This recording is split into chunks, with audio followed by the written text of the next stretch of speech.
Ini yang kadang-kadang orang ahli kitab ataupun orang Kristian dia tak boleh nak gambarkan, dia tak boleh nak faham. Sebab ada seorang sahabat saya kan, Firdaus Wong, selalulah duk orang kata bersembang-sembang kan dia punya cara. Dia ni orang kata dulu dia bukan Muslim, kemudian dia masuk Islam, giatlah buat kerja dakwah ni. Jadi cara dia nak tarik orang Kristian ni supaya dengar dia punya cakap, dia buat satu baju, I love Jesus, ask me why. Saya sayang Jesus, tanya saya kenapa. I'm Muslim, dia kata, I love Jesus, saya Muslim, saya sayang Jesus. Mula-mula orang Islam macam pelik lah, benda sayang Jesus ni. Jesus tu Isa lah, Nabi Isa lah. Kita sayang lah Nabi Isa. Mana boleh seorang Muslim yang beriman kepada Allah dan Rasul benci Nabi Isa? Tak boleh. Cuma dia orang tak boleh nak brain. Macam mana kau boleh percaya dengan Nabi Isa? Kita kata kita percaya. Nabi Isa tu adalah Nabi yang dia utuskan oleh Allah, dan dia insan, dia manusia, dia bukan Tuhan. Itu perbezaan di antara kita dengan Kristian. Yang mana Kristian ketika mana dia sayang pada Isa, dia melampaui batas. Dia berikan sifat ketuhanan kepada Isa, sedangkan ia tidak diizinkan oleh Allah Azza wa Jalla. Kita sayang kepada Isa, kita percaya bahawasanya Isa itu lahir dalam keadaan yang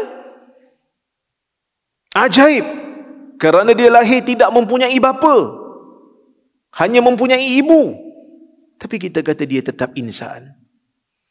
Kerana kalau hanya sekadar tak ada ibu boleh menjadikan dia sebagai Tuhan ataupun anak Tuhan, tu Adam tak ada ibu, tak ada bapa, lagi dahsyat.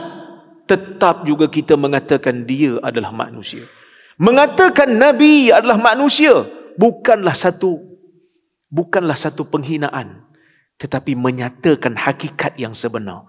Qul innama ana basyarum mislukum. Katakan wahai Muhammad, aku ni adalah manusia seperti kamu. Nabi ni manusia macam mana? Sifat dan ciri kemanusiaan, keinsanan itu sama. Cuma dalam bab menyampaikan wahyu, dalam bab menyampaikan agama, yang tu Nabi maksum.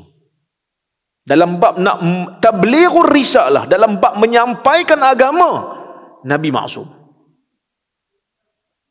Tapi dalam bab kebiasaan, dalam bab keduniaan, dalam bab pribadi Nabi macam manusia biasa.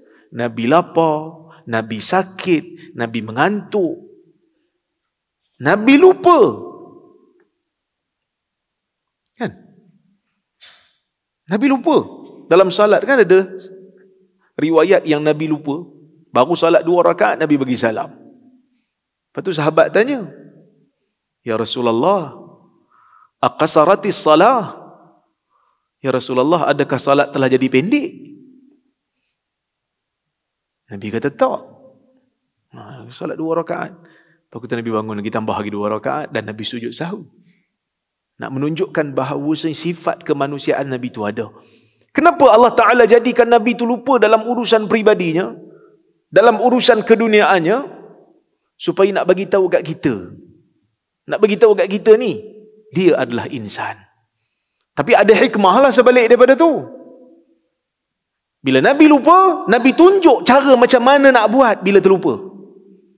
Jadi kita boleh tiru lah.